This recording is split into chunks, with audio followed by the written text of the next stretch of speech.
I welcome Trump to go into every major city that has a drug problem, that has a crime problem. I was talking to Charleston yesterday, and it's so funny that it's such a huge finesse. The community itself is a finesse. Like, for example, I did a review video yesterday, and in that review video, it was speaking specifically about how over in Los Angeles, gang crime and gang culture is running rampant. In South LA, they've dropped over 10 bodies over the last 3 days just related to gang culture. And you can't go into a 7-Eleven, you can't go into a store, you can't go over to Figueroa, or it's a possibility that you may die. You may get hit by a bullet. You may be just riding in a car associated with the wrong people and they dropping bodies over there. And so they did a review, or they brought in the police chief and they brought in Karen Bass as usual. And they asked them and they said, well, what are you doing to solve for the crime? Which all of these cities is basically just ripe. They're just making themselves ripe for the federal government to step in and take over, right? And so they asked her, what are you doing to fix the community? What are you doing to make sure that you solve for these murders? And you know what she said? She said, well, we're deploying more community advocates to try to negotiate between the different people that are doing things and the prevention officers and stuff like that, the prevention advocates. The interview is going to drop at 8 p.m. Eastern tonight. It's going to be a premiere right before we jump on the after hours on the Anton Daniels channel. And I asked Charleston yesterday, I said, Charleston, what do you think about when they say stuff like that? What do you think about when Brandon Johnson says we need more community involvement? We need to deploy more resources. We looking for $800 million and more dollars to do prevention programs and all of this other stuff. His eyes lit up. If you ever book Charleston for an interview, right? And outside of all of the other stuff that's happening that you talk about as far as popular culture, if you want to get Charleston excited, ask him about community programs and ask him about prevention and deploying peace officers and stuff in the community. And he will tell you that the reason why they are such advocates for that, and they are advocates against actually stopping crime and having more police officers on the street, the reason why Brandon Johnson neglected to answer the question from the MSNBC host in the Morning Joe about whether he would like more police officers on the street, and he kept deferring back to the idea that, well, that's not the only way.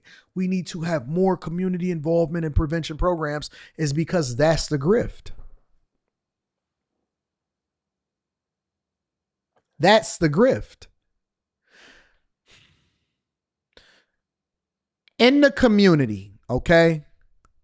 And I've been telling y'all that y'all need to go to these city council meetings, find out what's going on with your police chief, go and find out how the church is involved in working with the city. The reason why Brandon Johnson keep on working with church leaders in the archdiocese is because that is the way that they then deploy the money that is handed over to them from the state and the federal government. So they get a budget and they have a strict criteria of how much they have to use for police, how many millions and hundreds of millions that they have to use for community prevention, how much money they have. And it's just like the federal government, right? If you've ever worked in a corporate environment or you've worked for the government, what they do is, in order to justify the funding that continues to come into the organization or the entity, they tell you to make sure you bill to this project, bill to this project, bill to this project, bill to this project. Make sure you get your time in.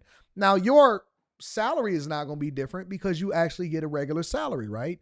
But the reason why they're telling you to bill for this project in corporate America, or if you work for a government entity, is because the next fiscal year that they putting together the budget to figure out which projects that they're going to fund, they need to be able to look at the past and see if you spent all of the money that they've allocated in the past, or if they need to start diverting funds because they didn't really need to give you that much funding. So it's a funding play.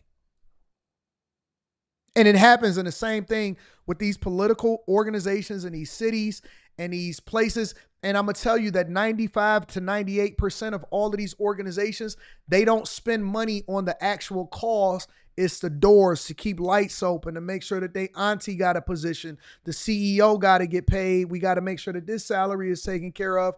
And so when they're saying that we need to deploy money out here into the streets for community prevention officers, think about that for a second. You think a gang member is not going to execute on another gang member because it's a community prevention officer in the office that's sitting here say, hey guys, fight the violence and let's make sure that we continue to protest. They don't.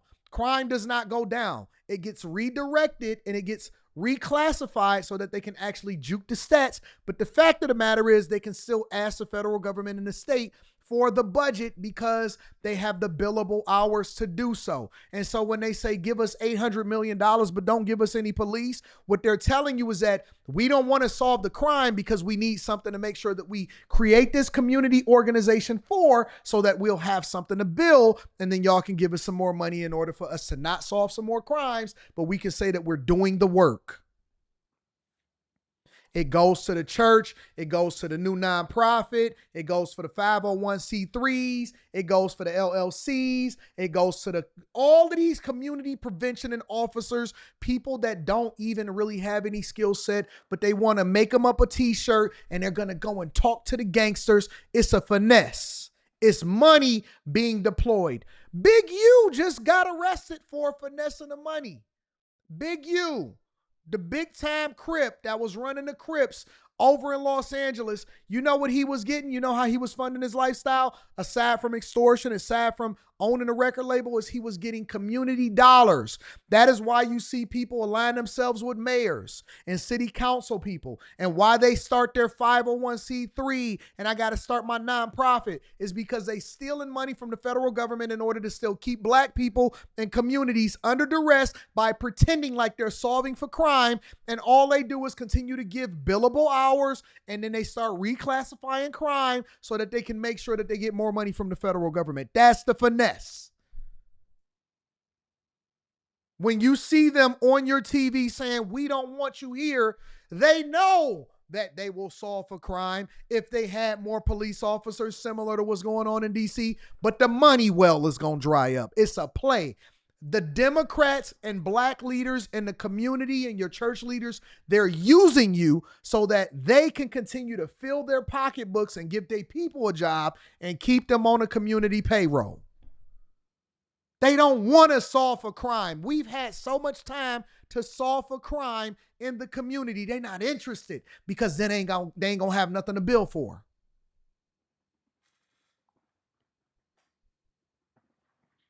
And you fell right for the trap because they didn't tell you what the play was. They just told you, they gave you a sign and they said, go out and protest. They didn't tell you why you were protesting. The word of God says, in everything you do, get understanding. In everything you do, know why you're doing what you're doing. This is why I have a conversation with you guys. Aside from all of the entertainment, we go into this, we cry, we laugh, we play, we crack jokes, and then we bring it back. We talk about the money, but I also am teaching you how to think for yourself. I'm teaching you how to think for you. You don't believe me? Go and look at the city budget and see how much money, how many hundreds of millions that they're deploying in order for them to have community services. And then look at all of the people that own the 501c3s and is getting nonprofit. Go look at your city budgets. Go look at it. Look how much money they're deploying into the community and they ain't solving for nothing. What, you think that they wanted no cash bail because they actually cared about the community? Boy, they keeping you in the cycle so that they can fill their own pocketbooks.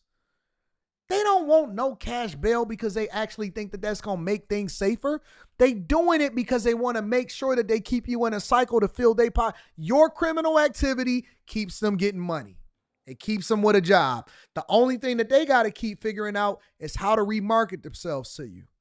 So what they do is they say, well, Trump is a fascist.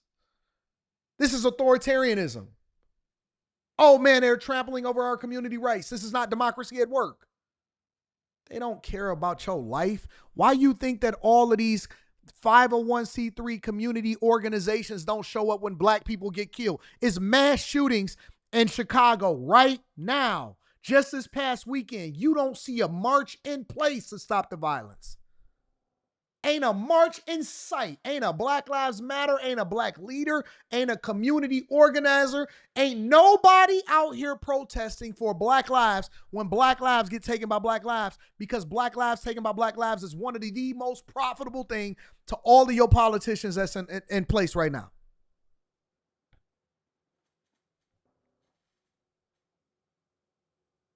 You know when black lives matters? When it's profitable for them to continue to do so. And you a fool because you let these people come in and take the lives, thousands, millions of lives over all of the decades, and you wasn't wise enough to educate yourself on what the real... See, black people are right when they come to me on my platforms and say it's systematic, but it ain't from white people.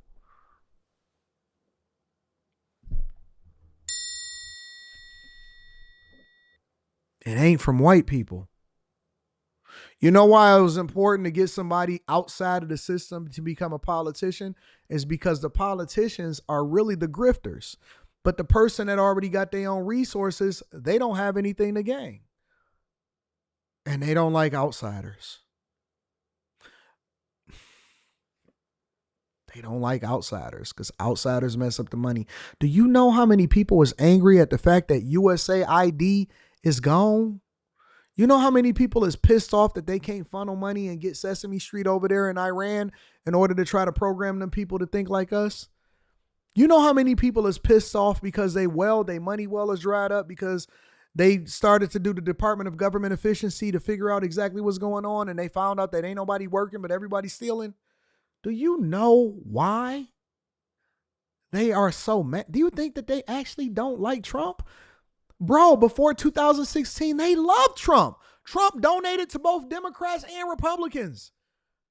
He used his plane to help black people. Do you know that Trump has freed? Do you know that I just did an interview yesterday with a man that Trump freed that had 2 life sentences? I told y'all that in the beginning of the show. Do you know how many black people Trump has pardoned or gave clemency to that was actually affected by huge, crazy drug laws that the Clintons and the Bushes and the Bidens actually put in place? You know how many black people are out here actually saving lives and keeping other black people out of jail as a result of some of the things that Trump has done? You know how many black people he's actually helped in the community that he never gets any visibility for? You think that they just started marketing and saying that they didn't like Trump because they didn't like Trump? Or do you think that that was an agenda in order for them to keep the money flowing? Do you think that they didn't want Trump in office again and that they deployed every single measure and step that they possibly could? They would accept another Republican if he was a part of the system. They didn't want Trump. They didn't go at Mitt Romney like this. Y'all just ain't paying attention. They didn't go at Mitt Romney like this. Anybody that was a lifetime politician, listen, they may have fundamentally disagreed with him on some issues, but when it came to the money, behind the scenes, they was all working together.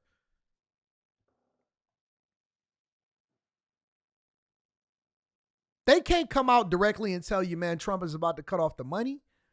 They can't do that. You know how many trillions of dollars Trump is taking in from tariffs on things that other politicians promised that we would do? Even Democrats 20, 30 years ago said that we should have did, but then they went against him. You know why? Because they've been broken. They've been corrupted.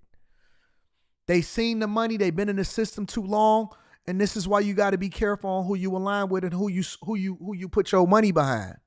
You out here protesting and marching and going door to door for people that ain't doing nothing but using you as a slave, boy. The real slave is you because you too ignorant to even know what you're doing. You advocating for something that's against your own people. You the slave, dummy. You marching for something that somebody gave you a talking point about. You can't even articulate what it means. You don't even know what authoritarianism means. You don't even know what a fascist is. Y'all put on these Black Lives Matters t-shirts and then they took y'all money and they got all of the corporate money and they went and bought houses.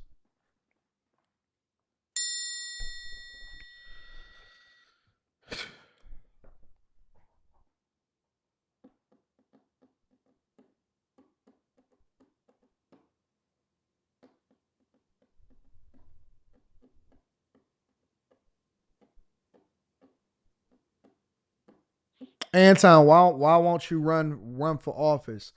Um, because I don't want to die. Because I don't want to die.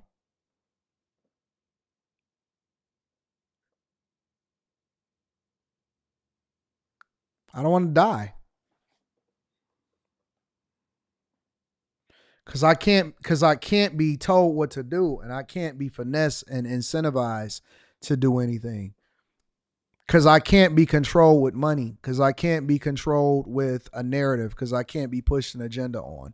Because I'm a free thinker, and if you that type of person, then if you can't be controlled, if you can't be given some money, if they can't say, "Hey, take this money and be quiet," and you still be quiet, then you're a problem. Because you become a problem. And if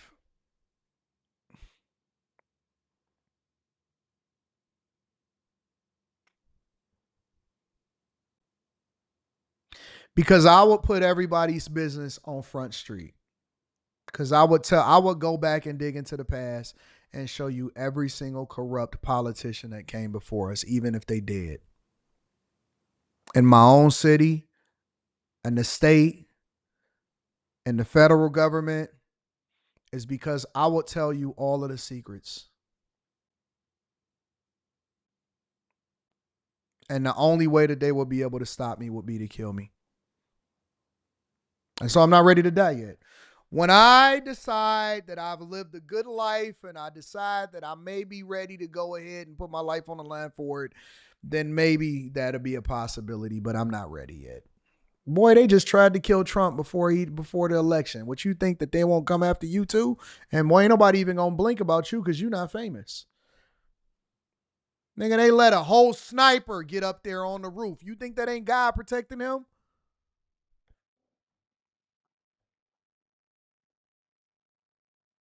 They let an amateur sniper climb a fucking roof during a presidential election with all of the Secret Service and the security out there. You think what you think that that's a mistake, nigga? Nigga, they want him dead. Give a fuck about his legacy, making him a martyr. We got money to get over here. We demons. They got money to get. They demons, boy. Care nothing about you. Listen, they'll take their hell sentence when they die.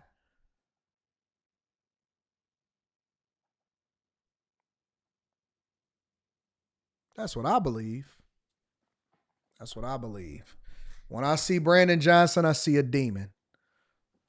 When I see Karen Bass, I see a demon. When I see Mike Johnston, I see a person that is corrupted and a demon. When I see Gavin Newsom and AOC, I see a demon. And they gonna market them to y'all so beautifully. Oh my God, used to be a waitress for the people. This Zoran Mamdani dude, nigga, if y'all can't see that that's the next play, that's the next demonic play. He just comes out of he just come out of nowhere, and all of a sudden he just got motion. And next thing you know, they're advocating and stomping for him, and they got the whole community behind him. Get the hell out of here, nigga. You don't just show up somewhere and just be having that type of motion. They did the same thing with Barack. Barack came out of nowhere. He was a nobody. He was a nobody. He was a Chicago politician that didn't even have the right name. And this dude just rose to prominence, and it just all of a sudden we worship this nigga. Oh my God. He was so, look at how he articulates himself. This nigga came out of nowhere. So who is this nigga? He just all of a sudden he just blew up and y'all just accepted it. Y'all was like, yep, that's our savior.